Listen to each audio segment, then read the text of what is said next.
साल का एक लड़का था, उसने सुसाइड कर लिया सिर्फ सेक्सटोर्शन रैकेट की वजह से।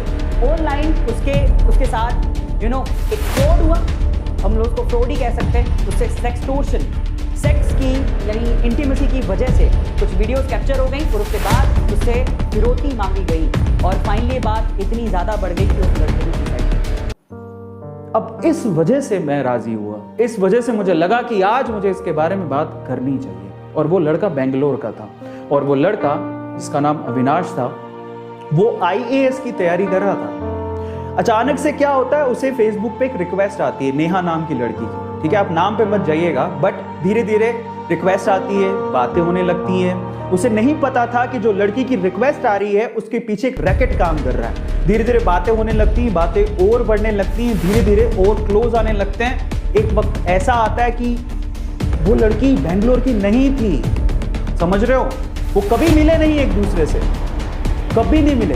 वो बेंगलोर की थी ही नहीं, कभी मिले नहीं, सिर्फ मोबाइल पे ही बातें हो रही हैं। धीरे धीरे पर्सनल नंबर शेयर हो गए, फिर धीरे धीरे उन्होंने वीडियो कॉल शुरू किए, वहां से इंटीमेट चीजें शुरू हो गई। और एक वक्त ऐसा आया जब उस लड़की ने इंटीमेट वीडियो शेयर किए, उस लड़के को बोला कि तुम भी इंटीमेट वीडियो शेयर करो, तो गलती वही हो गई। उस लड़के ने बिलीव कर लिया और उस लड़के ने इंटीमेट वीडियोस, लाइव वीडियोस जो भी था, ऐसे वीडियो कॉल्स किए जिसकी वजह से वो फंस गया। वो वीडियो रिकॉर्ड हो गए। कुछ दिनों बाद वो लड़की गायब और लड़की के पीछे जो रैकेट काम कर रहा था उसने अब उस लड़के को परेशान करना शुरू किया। उसने वो वीडियो फॉरवर्ड किया और कहा कि आपने अगर इतने पैसे हमें नहीं दिए तो हम ये वीडियोस आपकी फैमिली को भेज देंगे या सोशल मीडिया पे डाल देंगे। डर के मारे, क्योंकि हम इसके बारे में बात नहीं करना चाहते। ठीक है, इट्स नॉट लाइक खाना खाया है, इट्स अबाउट इंटीमेसी शेयर की है, जो कि इंडिया में एक टैबू है, इसके बारे में लोग बात नहीं करते जनरली। ठीक है, सो जब ऐसा कुछ हुआ तो उसे ऐसा लगा कि यार अगर ये चीज पब्लिकली चली गई तो मेरी इज्जत का क्या होगा, घर पे मुझे लोग कैसे देखेंगे, मैं IAS की तैयारी करने आया हूं। ठीक है, एक ऐसा केस हुआ। उसने शुरू में पैसे दिए, उस पैसे, अब देखो जब भी आप पैसा देते हो ना तो उनकी भूख और बढ़ जाती है। तो जब उसने पैसे दिए शुरू में तो उन्होंने बोला कि उनका पेट भरा नहीं, उन्होंने कहा हमें और चाहिए।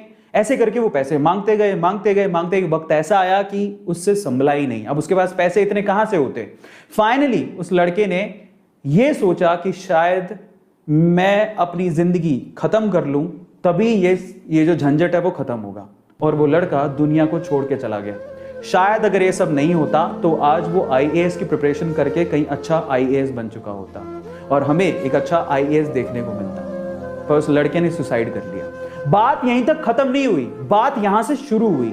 इतनी बुरी, मतलब मैं कहता हूं कि शायद कभी कभार ऐसा लगता है कि इंसानियत पूरी तरह से खत्म ही हो चुकी है। कि फैमिली जिसने अपना 26 साल का नौजवान लड़का खो दिया, वो लड़की फिर से उसकी बहन को कांटेक्ट करती है, पता कर लेती है कि उसकी बहन को कांटेक्ट करती है और उसको बोलती है कि मैं अविनाश को देखे मुझे बहुत दिन हो गए, मैं अविनाश की, मतलब बताया कि अविनाश की गर्लफ्रेंड मुझे उसे देखे बहुत दिन हो गए, ऐसा करके।